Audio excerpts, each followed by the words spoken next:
안녕하세요. 반갑습니다. 비트코인 뉴스 팡입니다. 2020년 8월 26일 비트코인 뉴스 전해드리도록 하겠습니다. 도움이 되신다면 좋아요, 구독, 댓글 달아주시면 감사하겠습니다. 투자에 관련된 정보들은 참고사항일 뿐이고 좋으니 아니니 투자하실 때 여러분들 스스로 꼭 판단하시고 결정하시기 바라겠습니다. 그러면 첫 번째 이제 비트코인 전망에 대해서 기술적 분석에 대해서 같이 살펴보도록 하겠습니다. 우선 트레이딩 샷의 이제 분석인데요. 지금 현재의 이 가격 흐름과 이 과거의 패턴들을 조금 연결해서 같이 한번 살펴보고 있습니다. 우선 사이클을 지금 2012년도와 그리고 지금 2016년도 이 강세장이 나왔을 때 그리고 현재를 비교를 해보고 있는데요. 사이클을 1, 2, 3로 이렇게 나눠서 지금 분석을 하고 있습니다.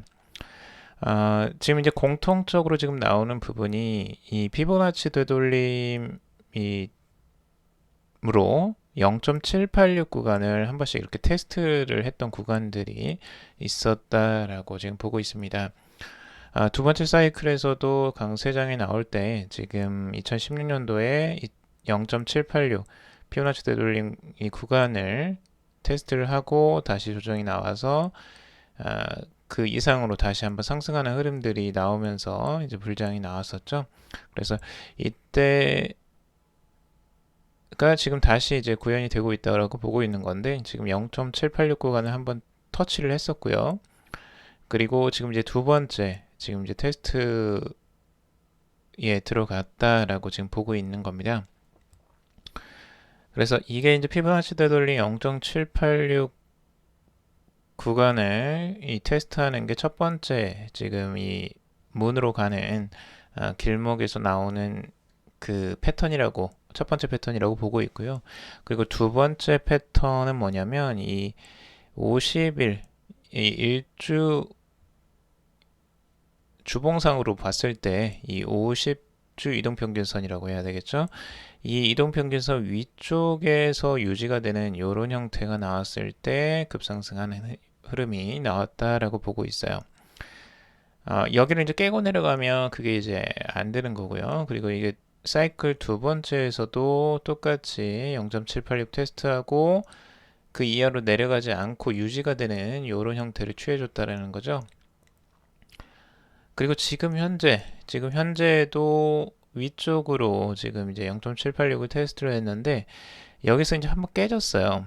그 예전에 지금 한번 테스트를 했을 때에는 이게 이제 한번 깨진 경험이 있기 때문에 이게 이제 실패로 들어갔고 지금 이제 두 번째 테스트를 하면서 위쪽에 지금 머물러 있는 상태인데 만약에 이 50주 이동평균선 위쪽에서 유지를 계속 한다면 이 문으로 가는 그 길목이 되지 않겠느냐라고 전망을 하는 것 같습니다. 그래서 지금 이 트레이딩 샷이 이제 중요하게 전망을 하는 부분은 이 주봉상에서 50주 이동 평균선 위쪽에서 가격대가 머물러 있을 수 있느냐 라는 부분입니다. 지금 중요한 부분이 0.786은 우선은 이 테스트를 했기 때문에 그래서 이 구간을 과연 유지할 수 있을지를 한번 지켜봐야 될 것 같고요. 뭐 참고적으로 활용해 보시길 바라겠습니다. 이거는 트레이딩 샷의 이제 주관적인 기술적 분석이라는 걸 알아두시고요. 자, 그리고 빈스프레스 같은 경우는 지금 이제 단기적인 이제 과거의 패턴이고요. 이 4시간 봉으로 봤을 때 단기적으로 이 지그재그 패턴이 나오고 그 다음에 이렇게 상단으로 올라가는 요 라이징 라인 요 라인이 있죠. 이렇게 위쪽으로 이 라인이 그어졌는데 이 라인을 뚫고 이제 내려오는 이 시작점이 있습니다. 요게 이제 매집의 단계라고 지금 보고 있고 이 매집이 끝났을 때 추가적으로 상승하는 흐름들이 나오고 있다라고 보고 있습니다. 그래서 여기를 A 구간, B 구간, C 구간, D 구간, E 구간을 이렇게 나눠놨습니다. 그래서 전체적으로 하락하는 부분, 상승하는 부분 하락, 상승 이런 식으로 계속 패턴이 지그재그로 계속 가다가 결국에는 마지막에 급상승하는 흐름이 나왔다. 단기적으로 이렇게 이제 보고 있고요. 지금 이 패턴이 이제 비슷하게 흘러가고 있다라고 보고 있는 거죠. 여기서도 이렇게 지금 가격대가 지그재그로 움직였고 그리고 지금 그게 이 라이징 라인, 요 상승하는 요 트렌드 라인이 지금 깨지고 내려온 상태이죠. 그래서 이 상태가 이제 지속이 된다면 여기서 또 이 축적의 단계들이 매집의 단계들이 있지 않겠느냐라고 전망을 하는 것 같습니다. 그래서 A, B, C, D, 뭐 E까지 이렇게 진행이 될 가능성들을 열어놓고 보고 있는데 지금은 가격대가 단기적으로 더 하락하면서 이걸 살짝 깨는 듯한 지금 흐름을 보여주고 있는데 과연 이 위쪽으로 올라갈 수 있을지도 한번 주목해 봐야 되겠습니다. 그리고 마지막으로 최종적으로 ABCD E까지 이렇게 조정이 다 마무리되고 과연 그때부터 상승하는 패턴들이 나올 수 있을까 하는 부분도 한번 지켜볼 만 하겠죠. 자, 비트코인이 단기적으로 이 조정세가 살짝 나왔습니다. 지금 현재 비트코인의 가격 11,377달러 선에 머물러 있는데요. 이 가격의 조정세가 나오면서 여러 가지 지금 전망들도 같이 또 쏟아져 나오고 있습니다. 우선은 비트코인의 가격에 또 영향을 미칠 만한 이슈가 이 뉴스BTC 애널리스트 아슈 골라는 이 벤치마크 암호화폐 비트코인이 오늘 27일로 예정된 이 제롬 파월 미 연준 의장의 잭슨홀 미팅 연설을 앞두고 약세를 보이고 있다라고 말을 했습니다. 비트코인이 11,800달러 선 저항선을 넘어서면 12,000달러 재돌파할 가능성이 있다라고 보고 있지만 하락세가 지속되면 500달러 지지선까지 밀릴 수 있다라고 진단을 하고 있습니다. 파월 의장은 이 잭슨홀 미팅에서 향후 인플레이션에 대한 방향과 통화 정책 수단에 대한 입장을 제시할 것으로 보고 있는데요. 여기에서 이제 중요한 부분이 이 잭슨홀 심포지엄 이 미팅을 굉장히 중요하게 생각을 하고 있습니다. 이 스택의 공동 설립자인 최고 운영 책임자 매튜 딥은 이 금융시장 최대 이벤트인 잭슨홀 심포지엄으로 미국 통화정책이 방향을 틀며 비트코인 가격 상승을 견인할 수 있는 달러 가치 추가 하락이 진행될 것이다 라고 전망을 하고 있습니다. 이 잭슨홀 심포지엄에서 이 파월 의장이 인플레이션 오버슈팅 용인을 시사할 가능성이 높다라고 지금 다들 전망을 하고 있고요. 이는 달러 가치의 추가 하락으로 이어지면서 비트코인 트레이더와 투자자들의 구매력을 끌어올릴 것이다 라고 전망을 하고 있습니다. 시장은 연준이 물가가 현재 목표치인 2%를 넘어서는 경우에도 일정 기간은 금리를 올리지 않을 것이라는 점을 명시적으로 밝히는 방향으로 이 통화 정책의 틀을 바꿀 것으로 기대를 하고 있습니다. 지금 이건 이제 기대치고요. 실제로 나온 건 아닙니다. 그래서 이 파월 의장이 이 잭슨홀 연설에서 어떤 이야기를 하느냐가 이제 여기서 이제 주목해 볼 만한 거고요. 과연 이 물가가 현재 목표치인 2%를 넘어선 상태에서도 이 금리를 올리지 않고 계속 유지를 하면서 이 계속 달러를 풀어낼 것이냐 이 부분에 대해서 많이 관심을 갖고 있는 겁니다. 만약 이게 지속적으로 이어지고 계속 돈을 계속 풀겠다고 한다면 이 실제적으로 자산의 가치가 상대적으로 이제 높아지는 거고 달러의 가치는 하락하게 되는 거죠. 그러니까 이런 형태가 나올 것을 지금 기대하고 그 비트코인의 상승세를 이제 전망을 하는 건데요. 이 부분은 이제 전체적으로 지금은 달러를 많이 푸는 시기이기도 하고 이걸 급작스럽게 막을 수는 없습니다. 금리를 또 급작스럽게 올리기도 쉽지는 않은 상황이기도 해요. 그래서 지금 다들 이렇게 이제 전망을 하는 것으로 보여집니다. 물론 뭐 여기서 반전이 나올 수도 있겠지만 우선은 한번 이 27일 날 연준에서 어떤 이야기가 나오는지 이 잭슨홀 미팅의 이 결과들 한번 지켜보도록 하겠습니다. 소식이 나오면 제가 또 자세히 전달을 해보도록 하겠습니다. 자, 그리고 미 보스턴 연준 디지털 달러 연구위에서 이 블록체인 평가 중이다라는 내용의 기사인데요. 리브라나 이 DCP와의 경쟁의 목적이 아니다라고도 했습니다. 지금 보스턴 연준 수석 부사장 이 짐 쿠나가 이 디지털 달러가 기존 달러를 어떻게 보완할지 연구 중이다라고 하면서 초기 단계에서 가능한 한 넓은 시야를 확보하기 위해 우선 30개에서 40개의 오픈소스 또는 프라이빗 솔루션을 살펴보고 이후 그중 일부에 대한 심층 분석을 실시할 계획이다라고 밝혔습니다. 이 작업에는 이 MIT 매사추세츠 공과대학의 이 디지털 화폐 이니셔티브가 참여를 했고요. 연준은 이달 초에 해당 기관과 디지털 달러를 활발히 연구해 왔다라고 밝힌 바가 있습니다. 연구진은 앞서 진행된 공동 연구를 기초로 이 다양한 디지털 달러의 설계 모델을 구현하고 확장성, 처리량, 개인정보 보호, 복원력, 사이버 공격에 대한 저항성, 그리고 기존 시스템 보안 가능성 등을 확인하게 된다고 합니다.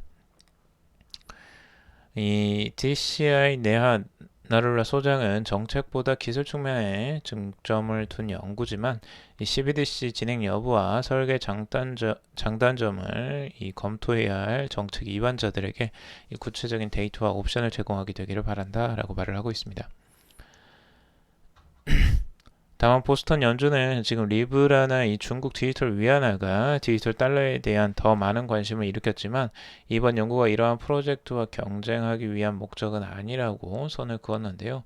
짐 쿠나 수석은 디지털 달러의 등장은 불가피하지만 관련 문제를 해결하기까지 오랜 시간이 걸릴 것이라며 2-3년 내에 디지털 달러 발행은 어려울 것이다 라고도 전망을 하고 있습니다. 그만큼 아직 준비가 덜 된 것 같기도 하고요. 디지털 달러는 아직까지 연구가 좀 더 필요해 보이네요. 그리고 지금 위안화와 경쟁을 하지 않는다라고 하는데 왜 경쟁을 하지 않겠어요? 당연히 경쟁을 할 수밖에 없고 디지털 위안화가 만약에 엄청난 이슈를 몰려오고 전 세계적으로 만약에 디지털 위안화를 사용하는 나라들이 많아지게 된다면 거기에 대한 위협감을 당연히 느낄 수밖에 없는데 그래서 이걸 이제 그냥 대외적으로 이야기를 하는 것으로 그냥 추측이 되고 실제적으로는 여기에 대한 압박들이 계속 들어올 것으로 보여집니다. 그래서 아마 여기에 대한 연구들은 최대한 빠르게 좀 진행될 가능성들도 또 있어 보입니다. 지금 이 문제에 대해서 심각성을 아직 크게 인식하지는 않은 것 같은 이런 뉘앙스의 말들을 하고 있는데 앞으로 그게 더욱더 좀 절실해지지 않을까라는 생각이 또 들기도 합니다. 자, 그리고 최근 암호화폐 산업에 부는 이 디파이 열풍은 지난 2017년 당시 암호화폐 ICO 붐을 연상시킨다라는 분석이 나왔다고 합니다. 이 미국 상품선물거래소의 전 회장 이 돈나 레델은 이 본인 칼럼을 통해서 미친듯이 증가하는 거래, 테스트나 검증을 거치지 않는 프로젝트들, 명확한 규제 지침 부재, 그리고 이더리움 비용, 가스 비용 급상승 등 여러 방면에서 디파이 열풍은 ICO 붐과 비슷하다라고 진단을 하고 있습니다. 돈나 레델 전 회장은 이 디파이 프로젝트 참여자 또는 운영자의 역할이 불분명하고 이 프로젝트와 생태계의 이 상호작용에 대해서 이해한 사람이 거의 없다는 점을 크게 우려하고 있습니다. 그는 새로운 토큰은 하룻밤 사이에도 발행될 수 있다라고 하면서 하지만 일본 투자자들은 이런 디파이 프로젝트를 실험적 게임 또는 혁신으로 받아들이며 이 무분별한 단기 투자를 감행하고 있다면서 당연히 이는 법적 보호를 받을 수 없으며 투자자들은 자연스레 더 큰 위험에 노출된다라고 경고를 하고 있습니다. 지금 이제 마켓 분석 업체인 롱해시는 이 공식 트위터 계정을 통해서 탈중앙화 거래소가 이제 막 떠오르기 시작했다라고 진단을 하면서 올 초 암호화폐 대출 프로젝트의 락업 암호화폐 가치는 전체 탈중앙화 금융 프로젝트 가치의 67.98%를 점유했지만 최근 52.92%까지 떨어졌다고 합니다. 한편 덱스 플랫폼 내 락업 암호화폐 자산 점유율은 올 초 2.92%에서 24.52%로 급증을 했다라고 설명을 하고 있습니다. 여기에 대한 이제 디파이에 대한 우려가 지금 많이 나오고 있습니다. 실제적으로 이 검증되지 않은 프로젝트들이 너무나 많고 실제적으로 이 명확한 규제나 지침들도 나오지 않은 상태인 거죠. 그래서 사람들이 이 투기 열풍에 또 다시 휩쓸리는 것에 대해서 우려를 낳고 있습니다. 그래서 이 디파이에 대해서 많은 열광을 하고 있지만 여기에 대해서 또 조심할 필요가 있고요. 디파이 토큰들이 가격이 무조건 상승한다고 해서 그걸 무조건 따라가는 건 굉장히 위험할 수 있으니까 이런 부분은 공부를 제대로 해보시고 투자를 고려하시는 게 맞다고 보여집니다.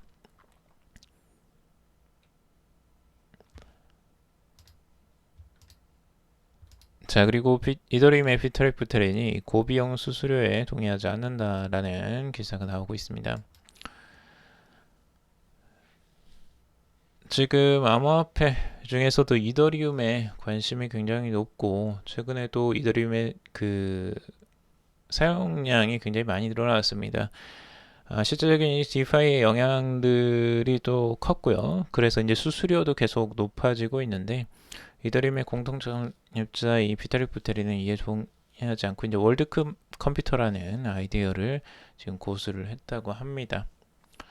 실제 이제 수수료에 대한 부분이 지금 계속적으로 많이 문제점으로 지적이 되고 있습니다. 이더리움의 거래 수수료가 이제 많이 나오고 있는 상황이라 이 부분이 근데 수수료가 없으면 또 이게 이제 문제가 될 수 있는 게 실질적인 이 블록체인의 이 원활한 그 검증 과정들을 계속 지속적으로 하기 위해서는 이 동기부여가 될 수 있는 이 수수료가 꼭 필요하다라고는 보고는 있습니다. 하지만 지금의 비용은 너무나 이제 높게 측정이 되어 있기 때문에 이 부분을 좀 이제 낮출 수 있는 저비용 기반 거래를 지원할 것으로 지금 업그레이드를 생각을 하고 있죠. 그래서 이더리움 2.0에서는 롤업 샤드 및 이 플라즈마의 도움으로 이런 기능들을 보완할 것이라고 지금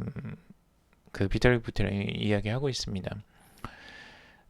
수수료 부분은 확실하게 좀 잡을 필요가 있어 보여요. 이 확장이 되기 위해서는 이 부분이 비용이 너무 높아지면 사용자들이 이 꺼려할 수 있기 때문에 이런 이제 확장을 위해서 이더리움 2.0에서는 이 부분을 보완을 할 것으로 보여지고요. 지금 이제 테스트넷 단계인데 지금은 문제점들을 지금 잡아가는 단계라고 하고 있습니다. 그래서 11월 출시를 앞두고 메인넷 출시를 앞두고 지금 테스트넷을 굉장히 열심히 지금 하고 있다라는 기사들이 계속 나오고 있습니다. 자, 그리고 창펑자오 이 바이낸스 대표가 이 더 많은 디파이가 이 암처럼 될 것이다 라고 또 이야기를 하고 있습니다. 바이낸스의 CEO인 이 창펑자오도 지금 디파이에 대해서 우려를 계속 나타내고 있는 건데요. 이 더 많은 디파이 프로젝트들이 얌처럼 될 것이다 라고 보고 있습니다. 코인마켓캡에서 지금 급락한 얌 차트 사진을 지금 보여주고 있는데 특정 세력을 뒤따라가기보다는 각 디파이 프로젝트를 매우 신중히 조사 연구하라 라고 지금 권하고 있습니다. 얌 파이낸스는 지난 12월 출시 하루 만에 이 4억 6천만 달러의 스테이킹 자금을 유치하면서 주목을 받았습니다. 이튿날 오전에 프로토콜 코드 버그 문제로 얌이 과도하게 채굴되자 이 온체인 거버넌스 기능 제공을 중단한다라고 발표를 했습니다. 이후 얌 프로젝트 공동창업자 브록 엘모어는 트위터를 통해서 모두에게 미안하다. 우리는 실패했다. 우리 모두의 성원에 대해 감사한다. 라고 그리고 지금 나는 몹시 슬프다라고 심경을 밝혔다고 합니다. 이 프로젝트 실패를 선언하고 이 얌 토큰의 가치는 0달러로 급락을 했다고 합니다. 지금 이런 상태에 있습니다. 실제적으로 그만큼 암호화폐는 위험성이 굉장히 크고요. 지금 현재의 가치가 어떻게 됐든 갑작스럽게 이렇게 실패하는 프로젝트가 나오면 가치가 0원으로 돼버릴 가능성들도 충분히 있습니다. 그래서 굉장히 그 위험성들을 지금 경고하고 있는 거고요. 디파이도 이런 프로젝트가 될 수 있다라는 걸 지금 이 바이낸스의 CEO인 창펑자오는 지금 암시를 하고 있는 거죠. 그래서 여러분들도 투자하실 때에는 어떤 프로젝트가 지금 상승하고 있다라고 해서 무조건 따라가시는 건 좀 지양을 해 주시길 바라고요. 항상 꼼꼼히 챙겨 보시고 투자를 고려하시는 걸 좀 권해드리고 싶습니다. 자, 그리고 이 컨센시스 JP모건 블록체인 플랫폼 이 쿼럼을 인수했다라는 소식인데요. 뉴욕 소재 암호화폐 스타트업인 이 컨센시스가 이 세계적인 투자은행 JP모건이 개발한 이 블록체인 플랫폼 쿼럼을 인수했다라고 로이터가 보도를 했습니다. 쿼럼은 이 JP모건이 이더리움 네트워크를 이용해서 구축한 오픈소스 블록체인인데요.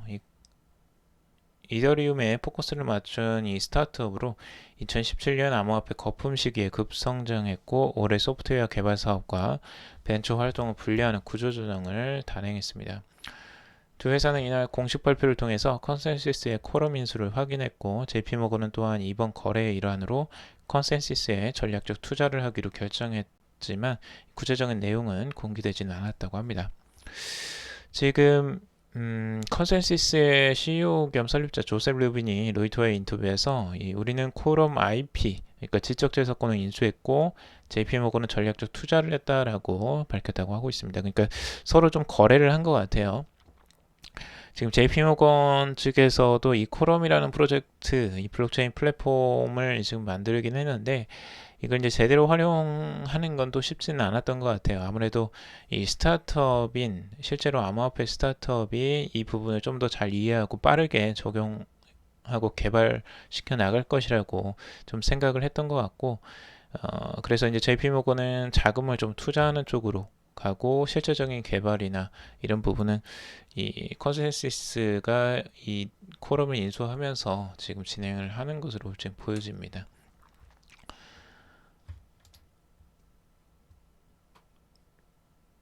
자, 그리고 SKT 삼성전자가 이니셜의 블록체인 키스토어를 연동한다라는 내용의 기사인데요. 이 SK텔레콤과 삼성전자가 이 블록체인 분야 협업을 통해서 모바일 기기 보안 기술을 이니셜 서비스에 적용을 했다고 합니다.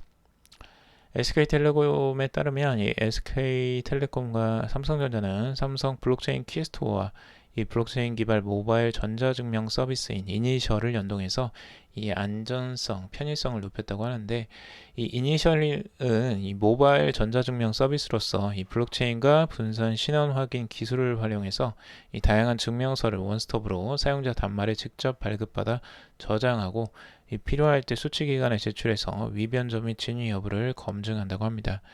이번 연동은 이 개인 전자 서명 정보를 사용자 단말에 저장하는 앱 기반 DID 서비스를 보다 안전하게 서비스하기 위해서 추진이 됐다고 합니다.